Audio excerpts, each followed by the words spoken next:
I decided to support my husband. Every week, he would drive to his parents' house to help with chores and bring them my homemade preserves. One day, I wanted to surprise them and deliver the food myself without telling anyone. As I approached the house, I froze. I loved order. In this predictability, I found comfort, a quiet haven where I could shelter from the storms of the outside world.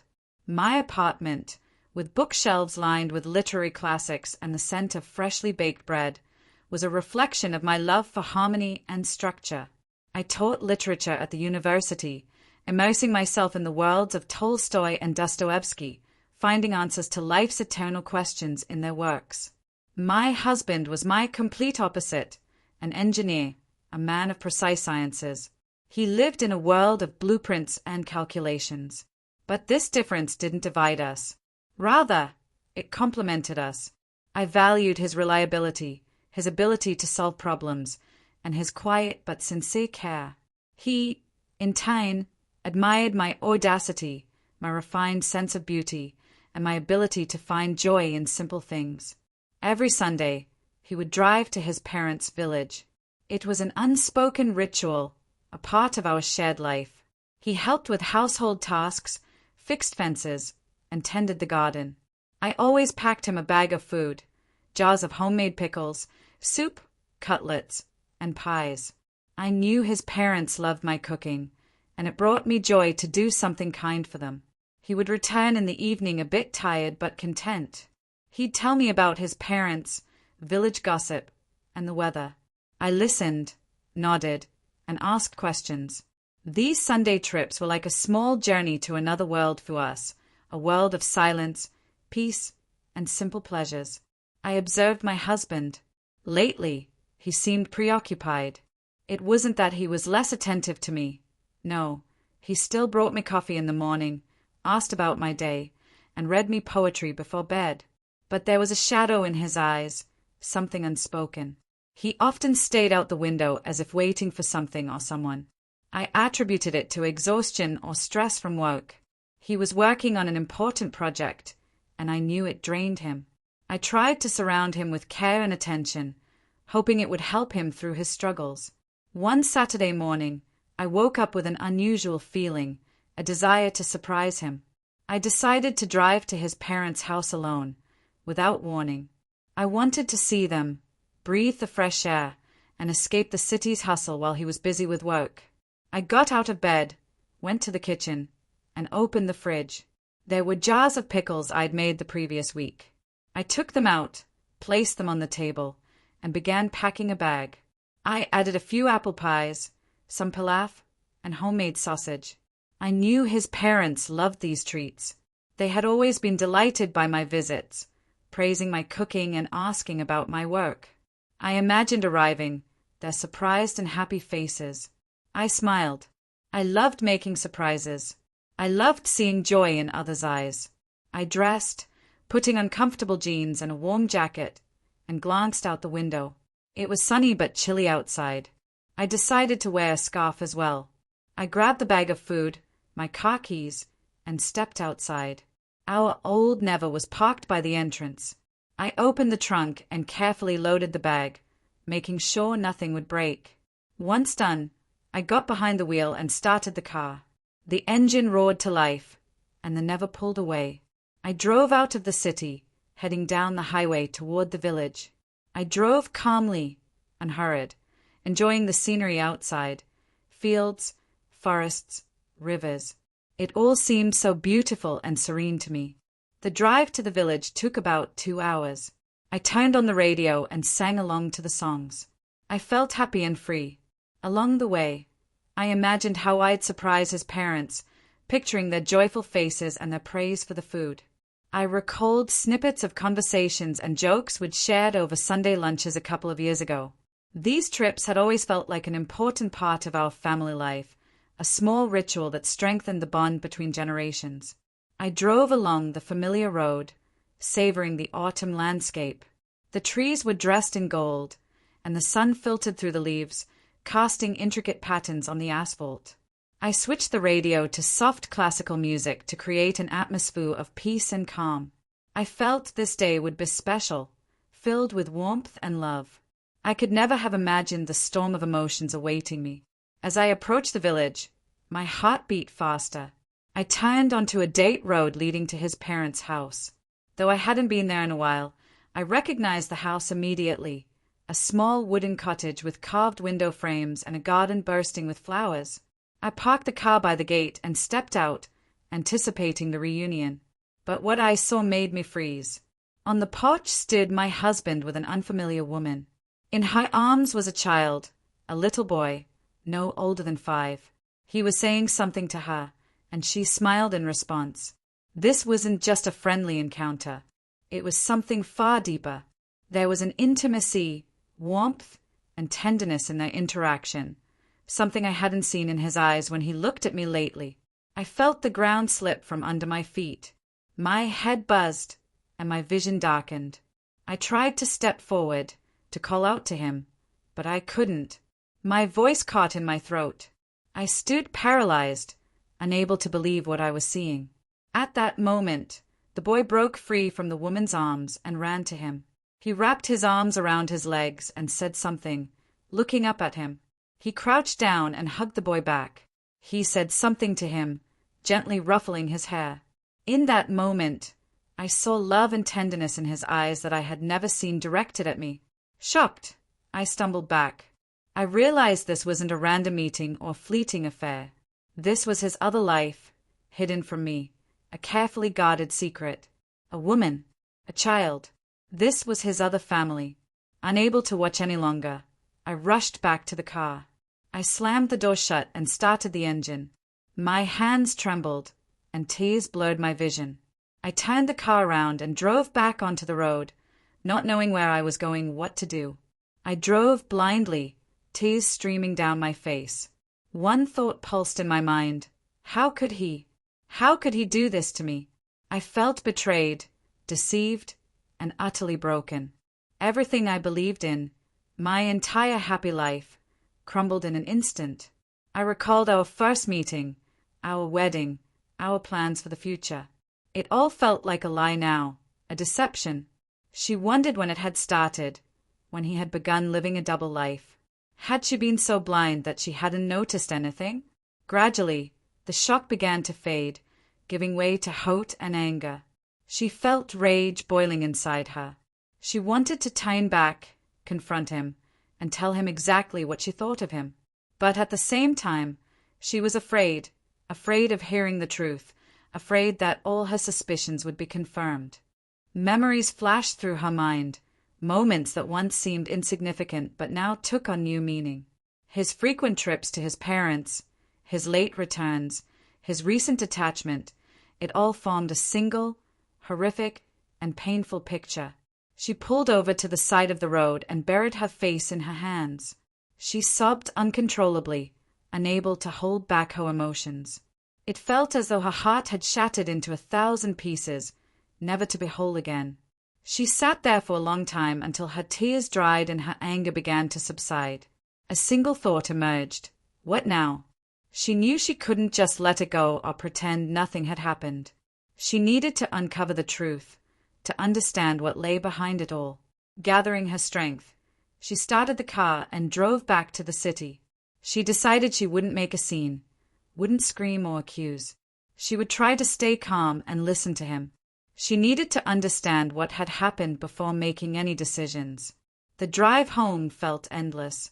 She drove in silence, lost in her thoughts.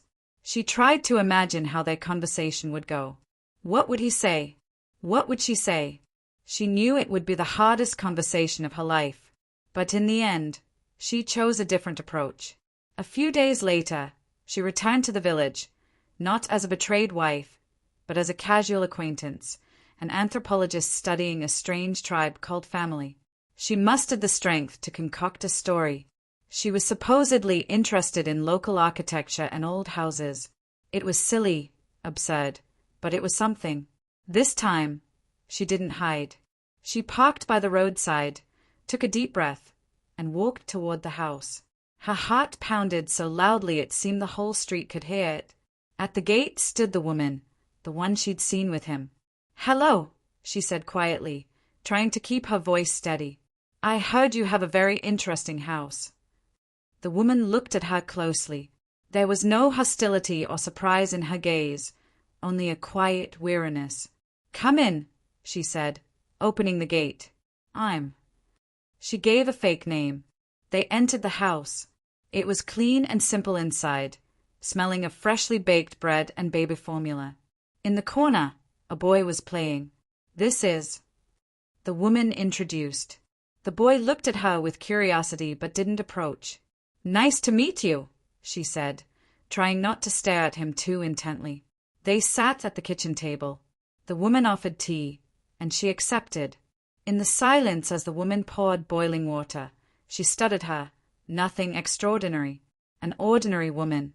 Tired, but with kind eyes. Not a femme fatale. Not a homewrecker. Just a mother. Have you lived here long? She asked, trying to keep the conversation going. A couple of years, the woman replied. And he comes often. What? How do you know? The woman set the cups on the table. He comes every Sunday. Helps with chores. He helps me and... She felt a lump in her throat. I saw you with him a few days ago. I'm his wife. The woman was silent, looking at her with a strange understanding. I see, she said finally. He didn't tell you. No, I had no idea. Silence fell. The only sound was the ticking of the clock on the wall. She felt like she was at an exam where the question had been asked, and her entire future depended on the answer. Why? She asked, breaking the silence. Why didn't he tell me? You'd have to ask him, the woman replied. But I think he was afraid. Afraid of losing you. And you? Do you love him? The woman gave a sad smile. I loved him once. Deeply. But that was a long time ago. Now we just share responsibility for the boy. Nothing more. He comes as a father, as a friend, but not as a man. There's nothing between us anymore.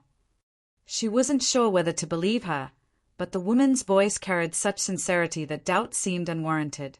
And he loves the boy more than life itself, the woman added, looking at her son. He's a wonderful father, always caring for him, helping. The boy adores him. She looked at the boy. He was playing with a toy car, humming to himself. Suddenly, he looked up and met her gaze. There was no fear or hostility in his eyes, only curiosity. She smiled at him. He returned a shy smile. And is he happy? She asked, looking away. The woman sighed. I don't know. It's hard for him. He's torn between two lives. He wants to be honest but can't. He's afraid of hurting you. He's afraid of losing the boy. And what about me?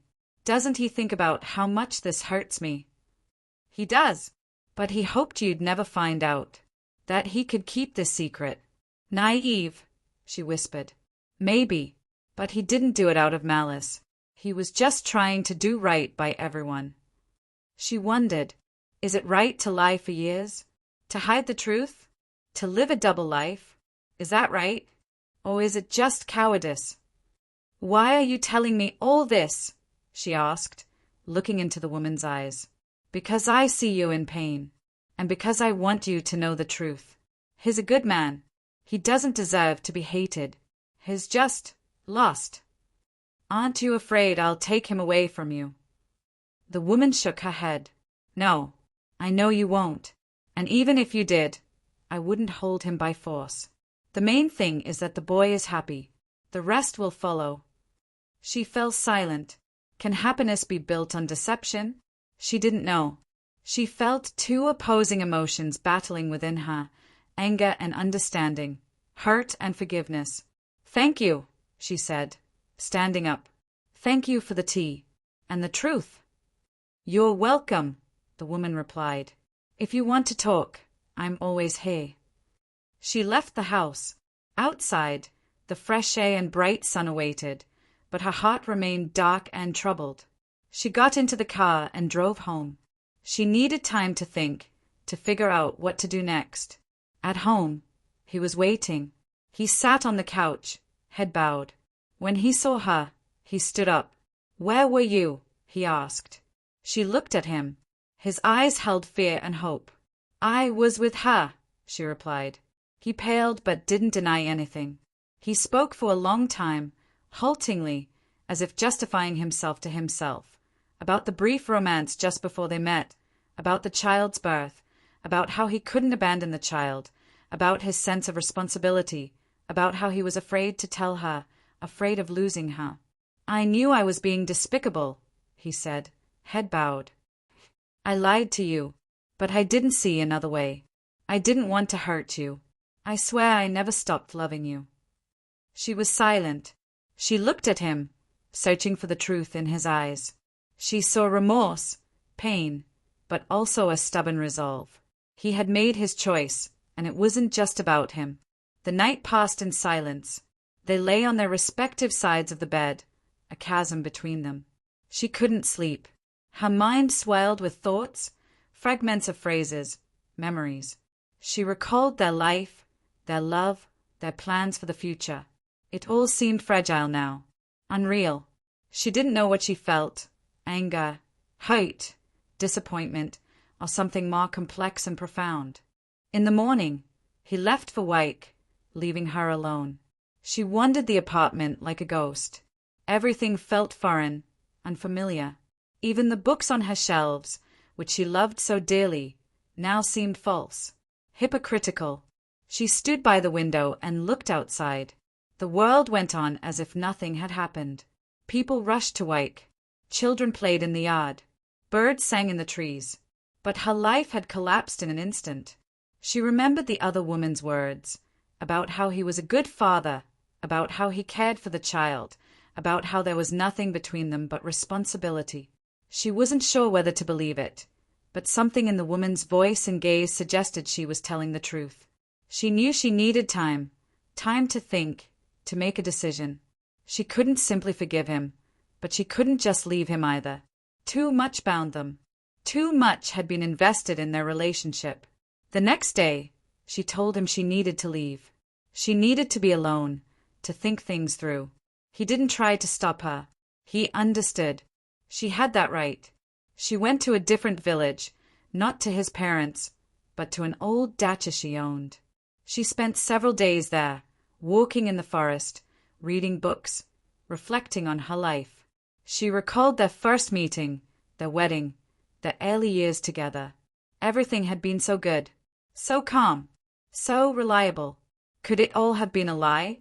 Had he been living a double life all these years? She couldn't believe it. She knew him as an honest, decent man.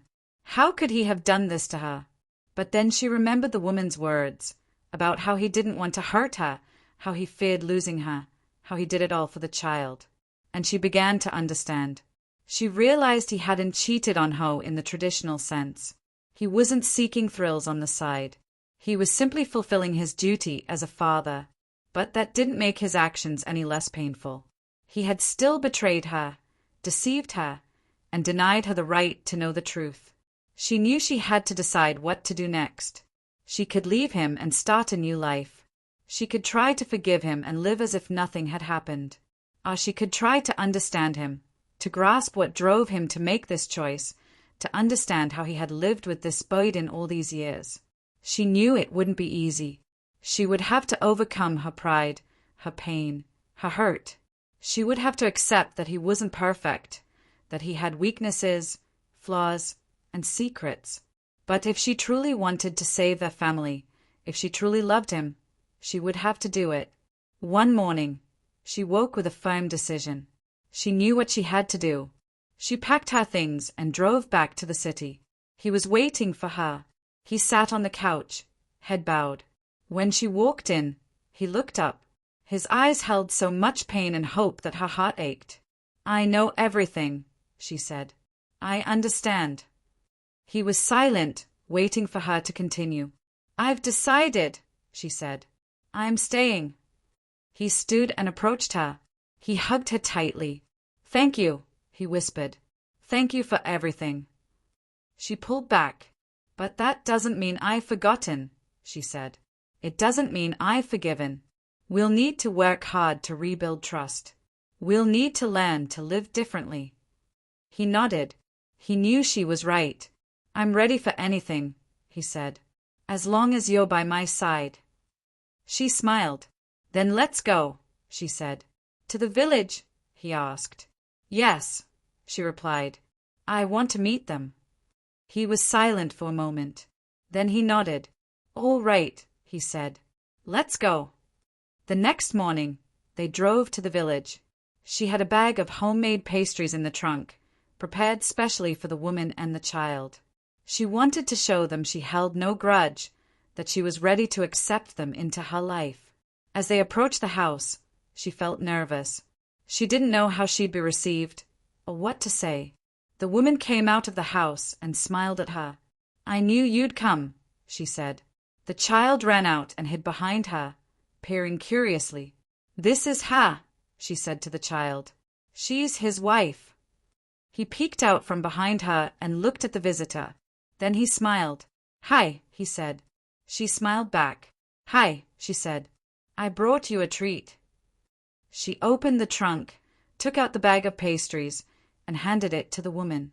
This is for you, she said. I hope you like it. The woman took the bag and thanked her. Come inside, she said. I'll put the kettle on. They entered the house. The child followed. They sat at the table, drinking tea and talking about everything and nothing, weather, children, life. She felt strange. On one hand, she was uneasy and uncomfortable. On the other, she felt a sense of relief. She felt she was making the right choice. As they sat at the table, she looked around the house. It was small and cozy. There were toys in the corner, drawings on the fridge, and the smell of tea in the air.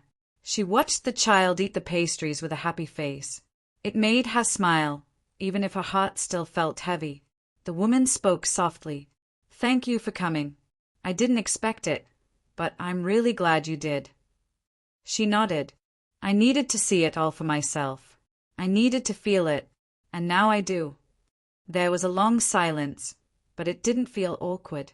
It felt peaceful, like everyone was slowly breathing again after holding their breath for too long. The child got up and showed her a small toy car. Look, he said proudly. She smiled. It's beautiful. Do you like cars? He nodded and began talking excitedly. She listened, asking questions, laughing at his silly stories. And for the first time in a long time, she felt something warm inside, something close to hope. Later, she stepped outside for some air. He followed her, standing beside her as they looked at the trees swaying gently in the breeze. Thank you for coming with me, she said. Thank you for not giving up on us, he replied. She turned to him. I'm still hurt. I still need time. But I see now, you were trying to do the right thing, even if it hurt me. I was scared, he said. Scared of losing everything. Scared of telling the truth. She nodded. I understand now, and I think I can forgive you, one day. But only if we're honest from now on. No more secrets. No more lies. He nodded slowly. No more lies. I promise. She looked at him for a long time. Then, without saying anything else, she reached for his hand. He took it gently, and they stood there in silence. Back inside, the woman was washing dishes and the child was drawing with crayons on the floor. She walked over, sat beside the child, and watched as he drew a picture of a house with 4 people in front. He looked up. That's you, he said, pointing to one of the people. She smiled. Is that so? He nodded. You're part of the family now. She felt tears in her eyes, but this time they weren't from pain. They were from something softer, something healing. Maybe things would never go back to how they were. Maybe she would always carry this scar. But scars don't mean the end. Sometimes they're proof that we've lived, loved, and survived. She didn't know what the future would look like, but for the first time in weeks, she felt ready to find out. Sometimes, life throws things at us that we never saw coming. People make mistakes, hearts get broken, and trust gets shaken. But in the middle of all that pain, there's still room for growth, for healing, and maybe, just maybe, for forgiveness. If this story moved you or made you think about love, family, and second chances, please don't forget to like the video, leave a comment, and hit that subscribe button. This channel is all about real stories that touch the heart, stories that remind us we're not alone. Thanks for watching. See you in the next one.